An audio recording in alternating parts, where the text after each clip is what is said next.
Hi, welcome to Techie Dialogue. Today we are talking about how to gift skins in Fortnite and how the gifting feature works. In this video, I will guide you through the simple steps to send skins to your friends safely and correctly. Step 1. Open Fortnite and go to the item shop.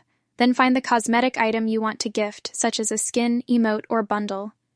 Make sure you have enough V-Bucks shown in the top right corner, select the item, and choose the option that says Buy as a gift because this starts the gifting process. Step 2.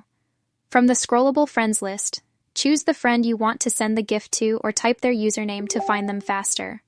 This step is important because you can only gift items to friends, and if your friend already owns the item, Fortnite will notify you and block the gift. Step 3. Confirm the gift and check that all gifting requirements are met before sending. You must have Multi-Factor Authentication enabled, and the recipient must have been on your friends list for at least 2 days, otherwise the gift will not go through. Thanks for watching, and don't forget to subscribe to Techie Dialogue for more easy Fortnite and tech tutorials.